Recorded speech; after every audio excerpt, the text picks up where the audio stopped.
വിട്ടുമാറാത്ത ചുമയുണ്ടോ? ശ്വാസതടസ്സം നിങ്ങളെ ബുദ്ധിമുട്ടിക്കാറുണ്ടോ? പുകവലിക്കുന്നവരാണോ നിങ്ങൾ? എങ്കിൽ തീർച്ചയായും നിങ്ങൾ COPD പറ്റി അറിഞ്ഞിരിക്കണം.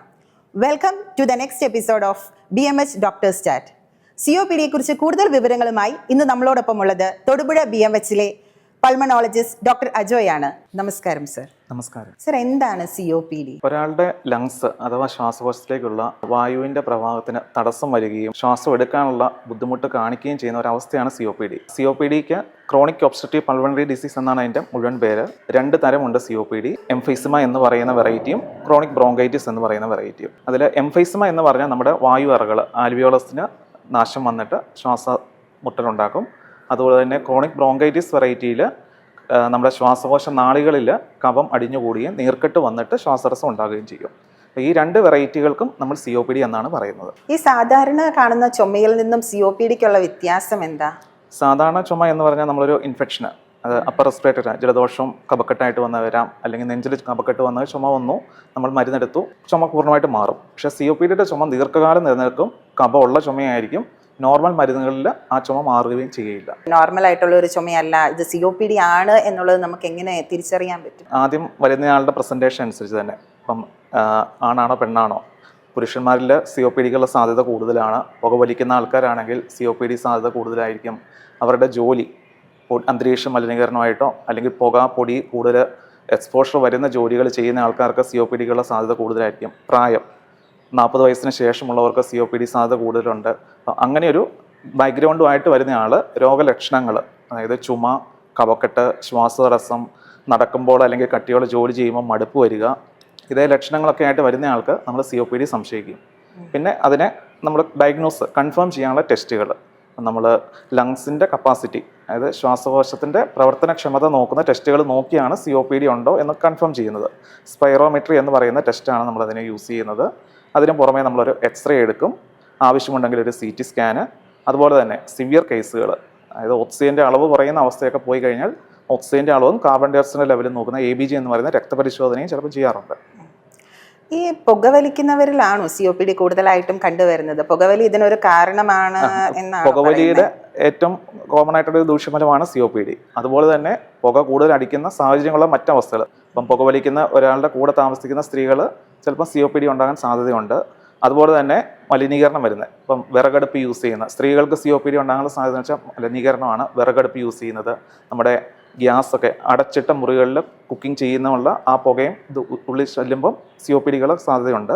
പിന്നെ ഫാക്ടറികളിൽ ജോലി ചെയ്യുന്നവർ, നമ്മുടെ പോലീസുകാർ, ട്രാഫിക്കിൽ വർക്ക് ചെയ്യുന്ന പോലീസുകാർ, ഓട്ടോറിക്ഷ ഡ്രൈവർമാർ, കാരണം പൊടിയും അന്തരീക്ഷ മലിനീകരണമായിട്ട് കൂടുതൽ ഹൈ റിസ്ക് ജോബിൽ വർക്ക് ചെയ്യുന്നവർക്കെല്ലാം COPDക്കുള്ള സാധ്യത കൂടുതലാണ്. COPD ഉള്ള പേഷ്യൻസിൽ സാധാരണയായിട്ട് ശ്വാസതടസ്സം കൂടുതലായിട്ട് കാണുന്നുണ്ട്. അതെന്തുകൊണ്ടായിരിക്കാം അങ്ങനെ വരുന്നത്? അല്ലെങ്കിൽ അങ്ങനെ ഒരു സാഹചര്യം വന്നാൽ നമ്മൾ എങ്ങനെയായിരിക്കും അതിനെ ട്രീറ്റ് ചെയ്യുന്നത്? അതാണ് നമ്മൾ ആദ്യം പറഞ്ഞത്. ശ്വാസകോശ ചുരുക്കമാണ് COPDയിൽ വരുന്നത്. അപ്പോൾ അവർക്ക് നോർമൽ ഒരാളെ പോലെ ശ്വാസം എടുത്ത് പുറത്തേക്ക് വിടാൻ പറ്റത്തില്ല. ശ്വാസകോശ നാളികൾക്ക് ചുരുക്കം വന്നു കഴിയുമ്പം നോർമൽ ഒരാളെ എടുത്ത് വിടുന്നതിലും കൂടുതൽ എഫേർട്ട് എടുത്ത് വേണം അവർക്ക് ശ്വാസം പുറത്തേക്ക് വിടാൻ. അപ്പോൾ അവർക്കത് ശ്വാസം മുട്ടലായിട്ടാണ് തോന്നുന്നത്. അപ്പം കട്ടിയുള്ള എന്തെങ്കിലും ജോലികൾ ചെയ്യുമ്പോൾ, ഇപ്പം സ്റ്റെപ്പ് കയറുക, കൂടുതൽ നടക്കുക, കയറ്റം കയറുക, ഒരുപാട് നേരം സംസാരിക്കുക, അങ്ങനെയൊക്കെ ചെയ്യുമ്പോൾ അവർക്ക് ശ്വാസതടസ്സമായിട്ട് തോന്നും, നെഞ്ചിനൊരു ഭാരം തോന്നാം, കഫക്കെട്ടും വരാം. അപ്പം അവർക്ക് അതിനുള്ള ചികിത്സ, അവരുടെ അസുഖത്തിൻ്റെ സ്റ്റേജ് അനുസരിച്ചുള്ള ചികിത്സ നമ്മൾ സ്റ്റാർട്ട് ചെയ്യും. ഈ COPD എന്ന് പറയുന്നത് ഫുള്ളി ക്യൂറബിൾ ആയിട്ടുള്ള ഒരു ഡിസീസ് ആയിട്ട് ആണോ? അതുകൊണ്ട് നമുക്കിങ്ങനെ മെഡിസിൻ ഒക്കെ കൊണ്ട് നിയന്ത്രിച്ച് നിർത്താവുന്ന രീതിയിലുള്ള ഒരു അസുഖമാണോ അതിന്? വൺസ് COPDയിലേക്ക് മാറിക്കഴിഞ്ഞാൽ നമുക്കതിനെ ക്യൂർ എന്ന് പറയാൻ പറ്റത്തില്ല. മരുന്നിൽ പക്ഷേ മരുന്നുകൾ, അതിൻ്റെ കൂടെയുള്ള മറ്റ് ചികിത്സാ മാർഗങ്ങളും ലൈഫ് സ്റ്റൈൽ മോഡിഫിക്കേഷനും വെച്ച് നമുക്ക് അസുഖത്തെ നിയന്ത്രിച്ച് നിർത്താം. ഓൾമോസ്റ്റ് ഒരു നോർമൽ ലൈഫ് സ്റ്റൈൽ ഏർലി സ്റ്റേജിൽ കൊണ്ടുപോകാൻ പറ്റും. പക്ഷെ പ്രോഗ്രസ് ചെയ്ത് കഴിഞ്ഞാൽ നമ്മൾ അതനുസരിച്ചുള്ള ലിമിറ്റേഷൻസ് അസുഖത്തിൽ വരുത്താം.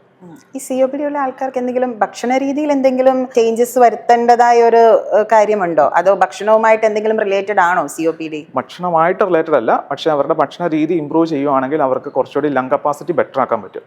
കാരണം ഇവർക്ക് മസിലുകളുടെ ബലമാണ് കുറഞ്ഞു വരുന്നത്. അപ്പം മസിൽ സ്ട്രെങ്ത് ബെറ്റർ ആക്കുന്ന പ്രോട്ടീൻ അടങ്ങിയ ഭക്ഷണ സാധനങ്ങൾ COPD ആൾക്കാർ കൂടുതൽ കഴിക്കണമെന്നാണ് നമ്മൾ പറയുന്നത്. അപ്പം പ്രോട്ടീൻ കൂടുതൽ ചെന്ന് കഴിയുമ്പോൾ മസിൽ സ്ട്രെങ്ത് ബെറ്റർ ആകും, ശ്വാസം എടുക്കാനുള്ള തടസ്സവും കുറഞ്ഞിരിക്കും. ഇങ്ങനെയുള്ള ആൾക്കാർക്ക് വ്യായാമം ചെയ്യുന്നത് കൊണ്ട് നമ്മൾ രാവിലെ ഓടാനൊക്കെ പോലെ കാർഡിയോ പോലുള്ള എക്സസൈസസ് ഒക്കെ ചെയ്യുന്നത് ബുദ്ധിമുട്ടുണ്ടാക്കുവോ, അതോ അവർക്കത് കണ്ടിന്യൂ ചെയ്ത് പോകാൻ പറ്റുമോ? COPD രോഗികൾ ചെയ്യേണ്ട രീതിയിലുള്ള വ്യായാമങ്ങളുണ്ട്. അത് ശ്വസന വ്യായാമങ്ങളും ഉണ്ട്, ജനറൽ ബോഡി എക്സസൈസുകളും. ശ്വസന വ്യായാമങ്ങൾ 2 നമ്മൾ മെയിനായിട്ട് പറയുന്നത്. പേഴ്സ്ഡ് ലിപ്പ് ബ്രീത്തിങ് എന്ന് പറയും. ശ്വാസം മുക്കിൽ കൂടെ ഉള്ളിലേക്ക് എടുത്ത് ചുണ്ട് കൂട്ടി പിടിച്ച് പതുക്കെ പുറത്തേക്ക് കളയുക. അപ്പം പുറത്തേക്ക് ശ്വാസം പോകുന്നതിൻ്റെ സ്പീഡ് കുറയ്ക്കുമ്പം ഈ വായു കെട്ടിക്കിടക്കാനുള്ള സാധ്യത കുറയും, ശ്വാസതടസ്സം കുറച്ചുകൂടി കുറയും. പിന്നെ നമ്മൾ ഡയഫ്രമാറ്റിക് ബ്രീത്തിങ്ങിന് വന്നത് 2ാമത്തെ എക്സസൈസുകൾ. കാരണം ഡയഫ്രമാണ് നമ്മുടെ ശ്വാസം എടുക്കാനുള്ള ഏറ്റവും മെയിൻ മസിൽ. ആ ഡയഫ്രത്തെ സ്ട്രെങ്തൻ ചെയ്യാനുള്ള എക്സസൈസാണ് ഡയഫ്രമാറ്റിക് ബ്രീത്തിങ്. ഇത് രണ്ടുമാണ് ശ്വസന വ്യായാമങ്ങൾ. പിന്നെ ജനറൽ വ്യായാമത്തിൽ നടക്കുക ഏറ്റവും സിമ്പിളായിട്ട് ചെയ്യാവുന്നതാണ്. അവർക്ക് പറ്റുന്ന രീതിയിൽ എല്ലാ ദിവസവും ഒരു 15 അല്ലെങ്കിൽ 30 മിനിറ്റ് വരെ നടത്താം. പിന്നെ അപ്പർ ലിംബ് എക്സസൈസുകൾ, കൈയുടെ മസിലുകൾക്ക് ബലം കൂട്ടാനുള്ള, അപ്പം ചെറിയ വെയിറ്റുകൾ എടുക്കുന്നത്.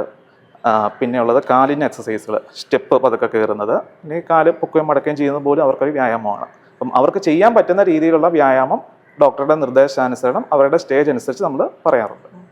ഈ COPD ഉള്ളവർക്ക് ജിമ്മിലൊക്കെ പോകാൻ പറ്റുമോ? അങ്ങനെയുള്ള ഒരു എക്സസൈസിലേക്ക് അവരുടെ സ്റ്റേജും അസുഖത്തിന്റെ സിവിയറിറ്റി അനുസരിച്ചുള്ള വ്യായാമങ്ങൾ അവരെടുക്കണം. അത് ഡോക്ടറുടെ നിർദ്ദേശം അനുസരിച്ച്. കാരണം അവരുടെ സ്റ്റേജൊക്കെ നമ്മൾ ടെസ്റ്റ് ചെയ്ത് അറിയുന്നത് ഏതവസ്ഥയിലാണ്, എത്രമാത്രം അവർക്ക് ചെയ്യാൻ പറ്റും, അതൊക്കെ നമ്മൾ കണ്ട് അതനുസരിച്ചുള്ള വ്യായാമം പറഞ്ഞു കൊടുക്കും. എന്തായിരിക്കും ഈ COPDയുടെ ഒരു ട്രീറ്റ്മെന്റ് പ്ലാൻ എന്ന് പറയുന്നത്? അല്ലെങ്കിൽ എത്ര ഫ്രീക്വന്റ് ആയിട്ട് അവർ ഡോക്ടറെ കാണണം, എത്ര ഫ്രീക്വന്റ് ആയിട്ട് അവർ ഹോസ്പിറ്റൽ വിസിറ്റ് ചെയ്യേണ്ടി വരും? കൺട്രോൾഡ് COPD ആണെങ്കിൽ ഒരു 3 മാസമൊക്കെ കൂടുമ്പോൾ ഡോക്ടറെ ഒന്ന് വിസിറ്റ് ചെയ്താൽ മതി. അപ്പം മെഡിക്കേഷൻസ് ഒക്കെ കറക്റ്റായിട്ടാണ് എടുക്കുന്നത്. അപ്പം COPD മെഡിസിൻസിനെ കുറിച്ച് പറയുകയാണെങ്കിൽ ഇൻഹീലർ, ശ്വാസോച്ഛ്വാസ ചുരുക്കം വികസിക്കാനുള്ള മരുന്നുകൾ, ഇൻഹീലർ മെഡിസിൻസ് ആണ് ഫസ്റ്റ് ലൈൻ ട്രീറ്റ്മെൻറ്റ്. കൂടെ മറ്റ് കണ്ടീഷൻസ് ഉണ്ടെങ്കിൽ അതിനുള്ള എക്സ്ട്രാ മരുന്നുകൾ കൊടുക്കും. മെഡിസിൻ അവരുടെ ട്രീറ്റ്മെൻറ്റിൻ്റെ ഒരു പാർട്ട് മാത്രമേ ആകുള്ളൂ. 2 അസുഖത്തെ മോശമാക്കാതിരിക്കാനുള്ള മറ്റു കാര്യങ്ങൾ. അതിലൊന്നാണ് നമ്മുടെ വ്യായാമങ്ങൾ. പിന്നെ വാക്സിനേഷൻസ്. കാരണം ഇൻഫെക്ഷൻസ്, എന്തെങ്കിലും അണുബാധകൾ വരുമ്പോഴാണ് അവർക്ക് പെട്ടെന്ന് അസുഖം മോശമാകുന്നത്. 2 വാക്സിനുകളാണ് COPD പേഷ്യൻസ് നമ്മൾ പറയുന്നത്. ഇൻഫ്ലുവൻസ വാക്സിനും ന്യൂമോകോക്കൽ വാക്സിനും. ഈ 2 വാക്സിനുകൾ എടുക്കുന്നത് COPD രോഗികൾക്ക് ഇൻഫെക്ഷൻ കാരണം അസുഖത്തെ മോശമാക്കുന്ന ഒഴിവാക്കാൻ സഹായിക്കും. പിന്നെ അവരുടെ ഭക്ഷണ കാര്യങ്ങൾ, അതായത് പ്രോട്ടീൻ കൂടുതലുള്ള ഭക്ഷണം കഴിക്കുക, വ്യായാമം റെഗുലറായിട്ട് ചെയ്യുക. പിന്നെയുള്ള പൾമണറി റീഹാബിലിറ്റേഷൻ എന്ന് പറയും. അപ്പോൾ സിവിയർ സ്റ്റേജിലേക്ക് COPD പോയി കഴിഞ്ഞാൽ അവർക്കത് എല്ലാ അവയവങ്ങളിലും ബാധിക്കുന്നത്. COPD എന്ന് പറയുന്നത് നമ്മുടെ ഡയബറ്റീസ് പോലെ തന്നെ ഒരു സിസ്റ്റമിക് ഇൽനെസ്സാണ്. എല്ലാ അവയവങ്ങളിലും ഒരു സ്റ്റേജ് കഴിഞ്ഞാൽ ബാധിക്കാവുന്നതാണ്. അപ്പോൾ അവരുടെ ജനറൽ കണ്ടീഷൻസ്, മറ്റ് അവയവങ്ങളിലുള്ള ഇൻവോൾവ്മെൻ്റ് ഉണ്ട്, ജനറൽ കണ്ടീഷൻ ബെറ്റർ ആക്കാനുള്ള എല്ലാ കാര്യങ്ങളും പൾമണറി റീഹാബിലിറ്റേഷനകത്ത് വരും. ഈവൻ സൈക്കോളജിക്കൽ സപ്പോർട്ട് പോലും ഒരു എൻഡ് സ്റ്റേജ് COPDയിൽ ആവശ്യമുണ്ട്. ഈ ഡയബറ്റീസ് അല്ലെങ്കിൽ ഹൈപ്പർ ടെൻഷൻ പോലുള്ള കോമോർബിഡിറ്റീസ് ഉള്ള പേഷ്യൻസിന് COPD വരാനുള്ള സാധ്യത കൂടുതലുണ്ടോ? COPD രോഗികൾക്ക് ഡയബറ്റീസ്, ഹൈപ്പർ ടെൻഷൻ വരാനുള്ള സാധ്യത കൂടുതലുണ്ട്. ഓക്കെ, തിരിച്ച് COPD ഉള്ളവർക്ക് ഡയബറ്റീസും ഹൈപ്പർ ടെൻഷനും വരാനുള്ള സാധ്യത കൂടുതലാണ്. ഓക്കെ, അപ്പം ഇങ്ങനെയുള്ള പേഷ്യൻസ് എന്ത് ജീവിത രീതി ആയിരിക്കും, അല്ലെങ്കിൽ ജീവിത രീതിയിൽ എന്ത് മാറ്റങ്ങളായിരിക്കും കൊണ്ടുവരേണ്ടത് COPD പേഷ്യൻസ്? അപ്പോൾ നമുക്ക് COPDയുടെ കാരണം ഉണ്ടാക്കുന്ന എന്തെങ്കിലും ഉണ്ടെങ്കിൽ ഹൈ റിസ്ക് ബിഹേവിയേഴ്സ് എല്ലാം ഒഴിവാക്കുക. പുകവലിക്കുന്നവരാണെങ്കിൽ പുകവലി നിർത്തണം. മലിനീകരണം, പൊല്യൂഷനുമായിട്ട് വരാനുള്ള സാധ്യതകൾ ഉണ്ടെങ്കിൽ പൊടി, പുക, കത്തിക്കുന്നതായിട്ടുള്ള എന്ത് കോണ്ടാക്റ്റ് ഉണ്ടെങ്കിലും അതിനുള്ള സാഹചര്യങ്ങൾ ഒഴിവാക്കുക. മരുന്നുകൾ കൃത്യമായിട്ട് എടുക്കുക. ഭക്ഷണ കാര്യങ്ങളിൽ കൂടുതൽ ശ്രദ്ധിക്കുക. വ്യായാമം ബെറ്ററായിട്ട് ചെയ്യുക. ഡോക്ടറെ കൃത്യമായിട്ട് കണ്ട് ഫോളോ അപ്പ് ചെയ്യും. ഈ COPD ഉള്ള പേഷ്യൻസിനെ ഹോസ്പിറ്റലിൽ അഡ്മിറ്റ് ആക്കേണ്ട സാഹചര്യങ്ങൾ എന്തൊക്കെയാണ്? COPD പെട്ടെന്ന് മോശമാകുന്ന അവസ്ഥകൾ വരുമ്പോഴാണ് നമുക്ക് അഡ്മിറ്റ് ആകേണ്ടത്. ഈവൻ ഒരു സ്റ്റേബിൾ COPD മരുന്നുകളിൽ കൺട്രോളായിട്ട് പോകുന്ന ആൾക്കാർക്ക് പോലും ചിലപ്പോൾ അസുഖം പെട്ടെന്ന് മോശമാകാം. അപ്പം ആദ്യത്തെ കാരണങ്ങൾ ഇൻഫെക്ഷൻസ്, വൈറൽ ഇൻഫെക്ഷൻസ് അല്ലെങ്കിൽ ബാക്ടീരിയൽ ഇൻഫെക്ഷൻസ് വന്നു കഴിയുമ്പം COPD മോശമാകാം. അപ്പം ഓക്സിജൻ്റെ അളവിൽ വ്യത്യാസം വരാം, ചിലപ്പോൾ ന്യൂമോണിയയിലേക്ക് പോകാം. അങ്ങനത്തെ അവസ്ഥകളിൽ അഡ്മിറ്റ് ആകേണ്ടി വരും. 2 ഓക്സിജൻ്റെ അളവിൽ പെട്ടെന്ന് കുറവ് വരിക. എന്തെങ്കിലും ഒരു ട്രിഗേഴ്സ്, കാലാവസ്ഥയുടെ വ്യത്യാസമോ പൊടിയോ പുകയോ അടിക്കുന്നതൊക്കെ ചിലപ്പം പെട്ടെന്ന് ഓക്സിജൻ്റെ അളവിനെ കുറയ്ക്കാം. ശ്വാസം കൊണ്ട് കൂടി ഓക്സിജൻ്റെ അളവ് കുറഞ്ഞാലും നമുക്ക് പേഷ്യൻറ്റിനെ അഡ്മിറ്റ് ആക്കണം. പിന്നെ വരുന്നത് കാർബൺ ഡൈ ഓക്സൈഡിൻ്റെ ലെവൽ കൂടാം. സ്റ്റേജ് 4 COPD ഒക്കെ ആയിക്കഴിഞ്ഞാൽ കാർബൺ ഡൈ ഓക്സൈഡിൻ്റെ ലെവൽ ഓക്സിജൻ കുറയുന്ന ഒപ്പം തന്നെ കൂടാം. അപ്പം കാർബൺ ഡൈ ഓക്സൈഡ് കൂടി കഴിഞ്ഞാൽ നമ്മൾ അതിനെ കുറയ്ക്കാനുള്ള മറ്റ് സംഗീതങ്ങൾ, അതായത് ബൈപ്പാപ്പ് അല്ലെങ്കിൽ NIV എന്ന് പറയുന്ന മെഷീനുകൾ, ഈവൻ ചിലപ്പോൾ വെന്റിലേറ്ററിൻ്റെ ആവശ്യം പോലും വരാവുന്ന അവസ്ഥയാണ് കാർബൺ ഡൈ ഓക്സൈഡിൻ്റെ ലെവൽ കൂടുന്നത്. അപ്പോൾ അത് ഏത് ലെവലിൽ പോകുന്നു, പേഷ്യൻ്റെ കൺട്രോൾ എങ്ങനെയുണ്ട് എല്ലാം നോക്കി നമ്മൾ ആ സ്റ്റേജിലും അഡ്മിറ്റ് ആക്കും. വൺസ് കാർബൺ ഡൈ ഓക്സൈഡ് കൂടിക്കഴിഞ്ഞാൽ ഈവൻ വെന്റിലേറ്ററിൻ്റെ ആവശ്യങ്ങൾ വരാം. വെന്റിലേറ്റർ ഒരു ജീവൻ രക്ഷാ ഉപാധിയായിട്ട് തന്നെയാണ് അവിടെ യൂസ് ചെയ്യുന്നത്. വെന്റിലേറ്റർ എല്ലാവർക്കും ഒരു പേടിയുള്ള അവസ്ഥയാണ്. വെന്റിലേറ്ററിൽ രോഗി പോയി കഴിഞ്ഞാൽ പിന്നെ രക്ഷപ്പെടുക എന്നുള്ള കൺഫ്യൂഷൻ എല്ലാവർക്കും ഉണ്ട്. പക്ഷേ COPDയിൽ കാർബൺ ഡൈ ഓക്സൈഡ് കൂടി കോമോർബിഡിറ്റീസ് എന്ന് പറയും. നമ്മൾ കാർഡിയാക് ഫെയിലിയറോ ഹാർട്ട്, കിഡ്നി അങ്ങനത്തെ മറ്റ് അവയവങ്ങളിലൊന്നും ഇൻവോൾവ്മെൻറ്റ് ഇല്ലാത്ത ആൾക്കാർക്ക് വെന്റിലേറ്ററിന് സപ്പോർട്ട് കൊടുത്തു കഴിഞ്ഞാൽ പൂർണ്ണമായിട്ടും പഴയ അവസ്ഥയിലേക്ക് വെന്റിലേറ്ററിന് സപ്പോർട്ട് കൂടി ഈ രോഗികളെ നമുക്ക് തിരിച്ചു കൊണ്ടുവരാൻ സാധിക്കും. ഫ്രീക്വന്റ് ആയിട്ട് COPD ഉള്ള പേഷ്യൻസിന് ഹോസ്പിറ്റലൈസേഷൻ വരുമോ? സ്റ്റേജ് 4ലേക്ക് വന്നു കഴിഞ്ഞാൽ, കാരണം ചെറിയ ആരോഗ്യസ്ഥിതിയിലോ അല്ലെങ്കിൽ വ്യത്യാസങ്ങൾ പോലും അവർക്ക് താങ്ങാൻ പറ്റത്തില്ല. അപ്പോൾ ആ സ്റ്റേജിൽ ചിലപ്പോൾ റെക്കറൻറ്റ് ഹോസ്പിറ്റലൈസേഷൻ വേണ്ടി വരുന്ന ആൾക്കാരുണ്ട്. അപ്പോൾ അതിൻ്റെ ഏറ്റവും കോമൺ കാരണം നമ്മൾ പറഞ്ഞു ഇൻഫെക്ഷൻസ്. അപ്പോൾ ഇൻഫെക്ഷനെ പ്രിവെൻറ്റ് ചെയ്യാനുള്ള കാര്യങ്ങളും കൂടെ അവിടെ ശ്രദ്ധിക്കണം. അപ്പം പൊതുസ്ഥലങ്ങളിലേക്ക് പോകുമ്പോൾ മാസ്ക് ഉപയോഗിക്കുന്നത് വളരെ നല്ല കാര്യമാണ്. കാരണം പൊടി പുക കത്തിക്കുന്ന പോലെയുള്ള എക്സ്പോഷേഴ്സ് ആണ് ഒരു ട്രിഗറായിട്ട് വർക്ക് ചെയ്യുന്നത്. അതിനെ നമുക്ക് ഒഴിവാക്കാൻ പറ്റും. 2 പ്രതിരോധ കുത്തിവയ്പ്പുകൾ. നമ്മൾ COPD 2 പ്രധാന വാക്സിനുകൾ പറയുന്നത് ഇൻഫ്ലുവൻസ വാക്സിനും ന്യൂമോകോക്കൽ വാക്സിനുമാണ്. അതായത് ഇൻഫ്ലുവൻസ വാക്സിൻ എല്ലാ വർഷവും എടുക്കുന്ന നമ്മുടെ H1N1 പോലെയുള്ള വൈറൽ പനികൾക്കെതിരെയുള്ള വാക്സിനാണ്. അത് എല്ലാ വർഷവും എടുക്കണം. അത് നമുക്ക് ഇൻഫെക്ഷൻ ഒരു പരിധിവരെ പ്രതിരോധിക്കും, അസുഖം മോശമാകുന്നത് തടയും. 2 ന്യൂമോകോക്കൽ വാക്സിൻ, അത് ഒറ്റത്തവണ എടുക്കാവുന്ന വാക്സിൻ അവൈലബിൾ ആണ്. അപ്പോൾ ഇത് രണ്ടും COPD പേഷ്യൻറ്റിന് ഏറ്റവും കോമൺ ആയിട്ട് നമ്മൾ എടുക്കണമെന്ന് തന്നെ പറയുന്ന 2 കുത്തിവയ്പ്പുകളാണ്. സർ പറഞ്ഞു സ്റ്റേജ് 4 എനിക്ക് തോന്നുന്നു COPDക്ക് പല സ്റ്റേജസ് ഉണ്ടെന്ന് തോന്നുന്നു അല്ലേ? അപ്പോൾ അത് എന്തൊക്കെയാണെന്നൊന്ന് വിശദമാക്കാൻ പറ്റും? COPDയുടെ ഏറ്റവും ആധികാരികമായിട്ട് എല്ലാവരും പറയുന്നത് ഗോൾഡ് എന്ന് പറയുന്ന ഒരു ഇന്റർനാഷണൽ ഓർഗനൈസേഷനാണ് COPDയുടെ കാര്യങ്ങൾ മാനേജ്മെന്റ് അതിൻ്റെ അപ്ഡേറ്റുകളെല്ലാം തരുന്നത്. അത് എല്ലാ വർഷവും ഇതിൻ്റെ ട്രീറ്റ്മെൻറ്റ് നമ്മൾ മോഡേൺ മെഡിസിൻ എപ്പോഴും ചേഞ്ച് ചെയ്തുകൊണ്ടിരിക്കുന്നതാണ്. അപ്പോൾ ഓരോ വർഷവും COPDയുടെ മാനേജ്മെൻറ്റിൽ ചേഞ്ചസ് ഈ ഗോൾഡ് എന്ന് പറയുന്ന ഇന്റർനാഷണൽ ഓർഗനൈസേഷൻ വരുത്തും. അതിൽ ഇപ്പം പ്രധാനമായിട്ടും 3 എണ്ണമാണ് പറയുന്നത്, ഗ്രൂപ്പ് എയും ബിയും ഇ എന്ന് പറയുന്നത്. അപ്പം ആദ്യത്തെ 2 ഏറ്റവും കൺട്രോൾഡ് ആയിട്ട് നമുക്ക് വലിയ അഡ്മിഷൻസ് ഒന്നും ആവശ്യം വരുന്നില്ല, മരുന്നുകളിൽ കൺട്രോൾഡാണ്. ഈവൻ OP പോലും പെട്ടെന്ന് ശ്വാസം കൊണ്ട് കൂടി വരുന്ന അവസ്ഥയില്ല, മരുന്നുകളെ നിയന്ത്രിച്ച് നമ്മൾ പോകുന്ന അവസ്ഥ. ഒന്നിൽ കൂടുതൽ തവണ ഒരു വർഷം ഹോസ്പിറ്റലിൽ അഡ്മിറ്റ് ആകേണ്ടി വരികയാണ്. രോഗലക്ഷണങ്ങൾ കൂടുതലാണ്, അതായത് സ്ഥിരമായിട്ട് നേരത്തെ പറഞ്ഞ പോലെ തന്നെ സ്ഥിരമായിട്ട് ശ്വാസം മുട്ടലായിട്ട് തന്നെ പ്രസന്റ് ചെയ്യുന്നു. അങ്ങനെയുള്ള അവസ്ഥകളാണ് ഗ്രൂപ്പ് ഇ എന്ന് പറയുന്നത്. അപ്പോൾ ഇതാണ് ഒരു ക്ലാസിഫിക്കേഷൻ. പിന്നെ നമ്മുടെ ശ്വാസകോശത്തിൻ്റെ കപ്പാസിറ്റി നോക്കുന്നതനുസരിച്ച് തന്നെ 4 സ്റ്റേജസ് ഉണ്ട്. Mild, moderate, severe, very severe എന്ന് പറഞ്ഞാൽ അത് ശ്വാസകോശത്തിൻ്റെ പ്രവർത്തനക്ഷമത അനുസരിച്ച് സ്പൈറോമെട്രി വെച്ച് പറയുന്നത്. ഇതിലെ അഡ്വാൻസ് സ്റ്റേജിലുള്ളതാണ് ഈ പറഞ്ഞ കൂടുതൽ ബുദ്ധിമുട്ടുകൾ, അവർക്ക് മറ്റ് അവയവങ്ങളിലുള്ള ഇൻവോൾവ്മെൻറ്റുകൾ, നമ്മൾ കോമോർബിഡിറ്റീസ് എന്ന് പറയും. COPDക്ക് കൂടെ വരുന്ന ഒരുപാട് മറ്റ് അവസ്ഥകളുണ്ട്.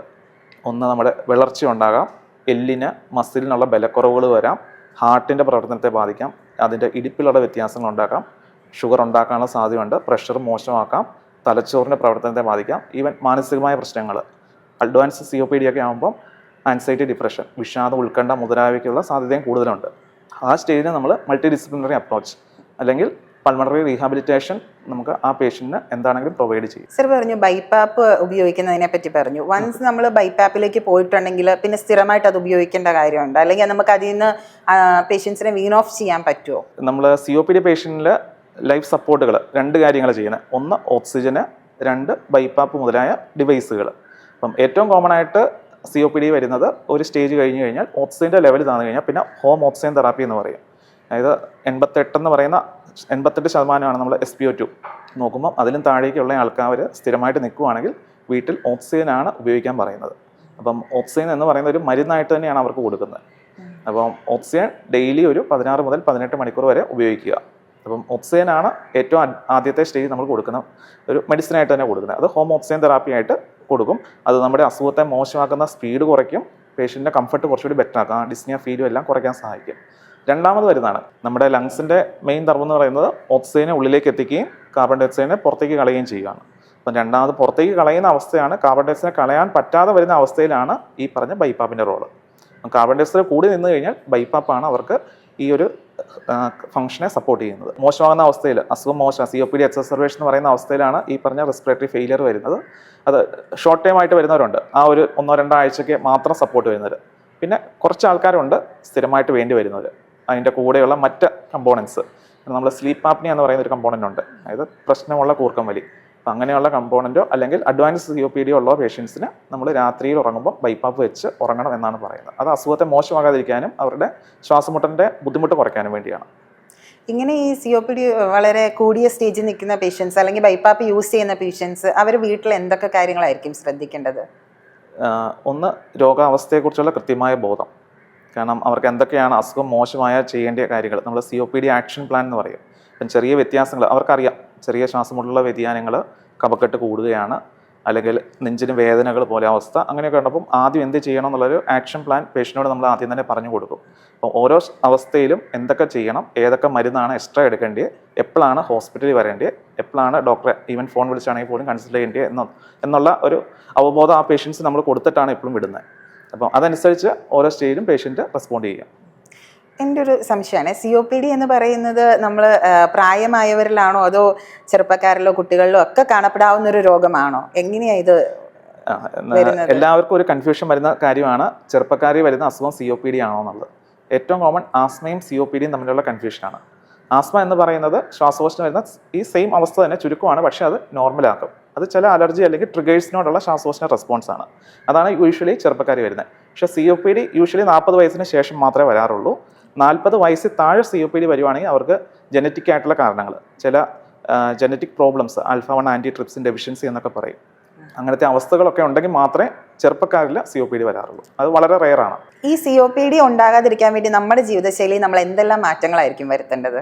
COPD വരാനുള്ള കാരണങ്ങൾ നമ്മൾ ഓൾറെഡി പറഞ്ഞു. അപ്പം മോശമാക്കുന്ന കാര്യങ്ങൾ, അന്തരീക്ഷ മലിനീകരണം, അതാണ് ആദ്യത്തെ കാര്യം. അപ്പം അങ്ങനെയുള്ള കൂടുതലുള്ള സ്ഥലങ്ങളിൽ താമസിക്കുന്നവർ പൊല്യൂഷൻ്റെ എക്സ്പോഷർ കുറയ്ക്കാൻ മാസ്ക് റെഗുലറായിട്ട് യൂസ് ചെയ്യുന്നത് ഒന്ന്. പിന്നെ ഇതിനെ മോശമാക്കുന്ന മറ്റു കാര്യങ്ങൾ, പുകവലിക്കുന്നവരുടെ കൂടെ താമസിക്കുന്നത്, നമ്മൾ വിറകടുപ്പ് അല്ലെങ്കിൽ അടച്ചിട്ട മുറികളിൽ പാചകം ചെയ്യുന്നത്, ഫാക്ടറികൾ വർക്ക് ചെയ്യുന്നവർ, പൊല്യൂട്ടഡ് ഏരിയാസ്, ഇപ്പം റോഡിൽ പബ്ലിക് സ്പേസിൽ വർക്ക് ചെയ്യുന്നവർ, നമ്മുടെ ട്രാഫിക് പോലീസുകാർ, ഓട്ടോ ഡ്രൈവേഴ്സ് കോമൺ ആയിട്ട് പറയാം. അപ്പം അങ്ങനെയുള്ളവർ മാസ്ക് യൂസ് ചെയ്യുന്നത് COPD, അതായത് ശ്വാസകോശം മോശമാകുന്നതും ഈ പറഞ്ഞ പൊല്യൂട്ടൻസ് ഉള്ളിൽ ചെല്ലുന്നത് കഴിവതും കുറയ്ക്കാനും സഹായിക്കും. ഡോക്ടർ പറഞ്ഞ പോലെ തന്നെ പുകവലിയും അന്തരീക്ഷ മലിനീകരണവും ഒഴിവാക്കിയാൽ തന്നെ COPD പോലെയുള്ള അസുഖങ്ങളിൽ നമുക്ക് മാറ്റി നിർത്താം. നമ്മുടെ ആരോഗ്യത്തിനാണ് പ്രാധാന്യം, ജീവിതശൈലിയിൽ വരുത്തുന്ന മാറ്റങ്ങൾക്കാണ് ഇമ്പോർട്ടൻസ്. ഡോക്ടർ സ്റ്റാറ്റിൽ പുതിയ വിഷയവുമായി കാണുന്നതുവരെ സൈനിങ് ഓഫ്, അച്ചു.